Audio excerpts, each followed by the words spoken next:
Assalamualaikum warahmatullahi wabarakatuh.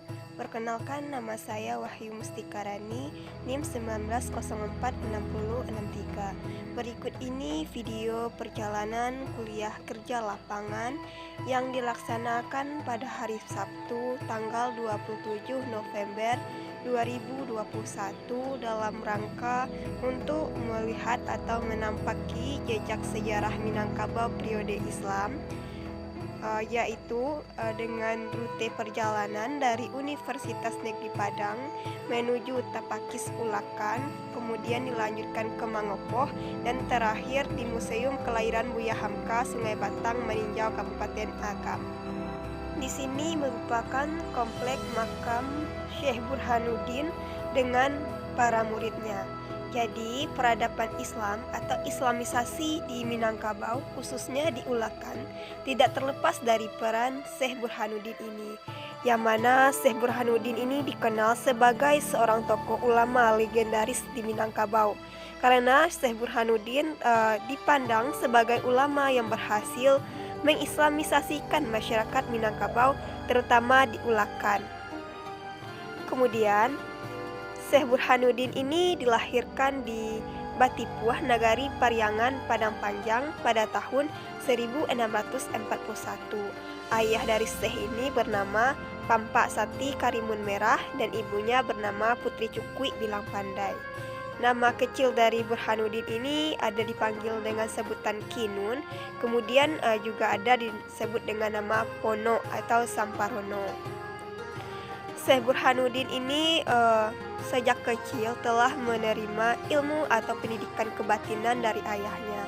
Ketika kecil, Syekh Burhanuddin ini bekerja sebagai penggembala kerbau. Penggembala yang dilakukannya itu tidak hanya terbatas di wilayah Sintua saja, tetapi juga sampai di daerah Tapakis Ulakan.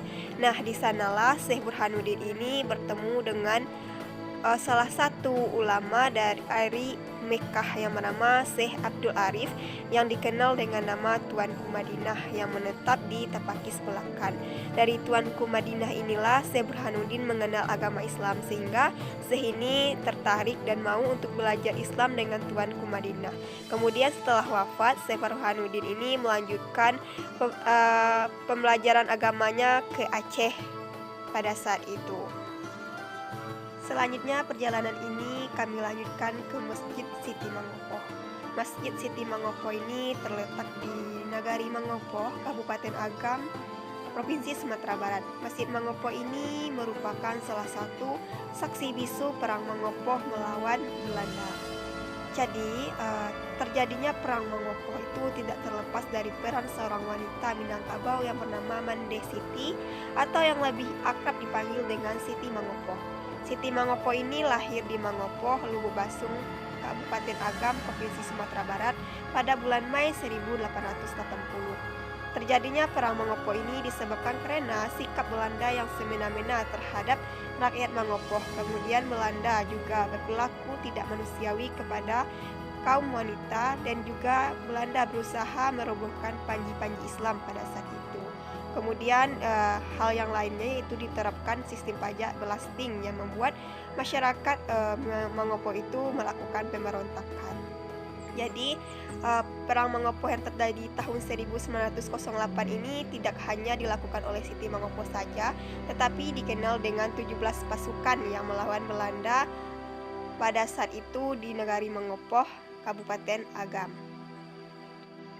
Menurut Bapak Amiruddin, bahwasanya Mande Siti atau Siti Mangopoh dengan suaminya Rashid serta 17 pasukan tersebut berhasil membunuh 53 tentara Belanda dari jumlahnya 55.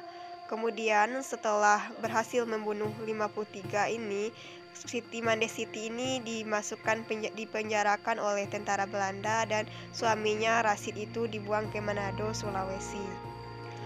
Kemudian yang terakhir yaitu di Museum Kelahiran Buya Hamka yang terletak di Sungai Batang, Maninjau, Kabupaten Agam. Buya Hamka bernama Abdul Malik Karim Abdullah, tapi lebih akrab dipanggil dengan panggilan Buya Hamka. Beliau lahir di Sungai Batang, Maninjau, Sumatera Barat pada tanggal 17 Februari 1908 Masehi atau 13 Muharram 1326 Hijriah. Ayahnya bernama Haji Abdul Karim Amrullah atau disebut dengan Haji Rasul, dan ibunya bernama Siti Hifah. Dan Buya Hamka ini memiliki istri yang bernama Siti Roham. Buya Hamka ini sebenarnya tidak tamat sekolah dasar, kemudian dia lanjut ke sekolah pesantren di Sumatera Tawalib, kemudian di Parabe, namun itu tidak diselesaikan. Jadi Buya Hamka ini belajar secara otodidak atau secara mandiri. Kemudian dengan ini Buya Hamka ini pada tahun 1927 memutuskan untuk pergi ke Makkah.